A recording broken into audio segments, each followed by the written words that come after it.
അഗ്നിസാക്ഷിയായി താലി ചാർത്തിയൻ ആദ്യാനുരാഗം ധന്യമാകും.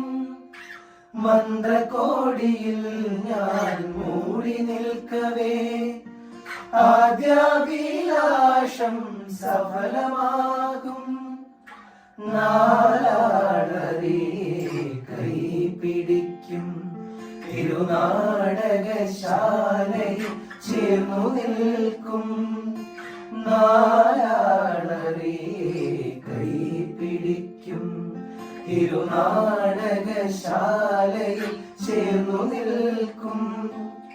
യമുനാ നദിയായി കുളിരലയിളകും നിലവിൽ അമ്പലപ്പുഴെ ഉണ്ണിക്കണ്ണനോടു നീ എന്തു പരിഭവം മെല്ലെ ഓതി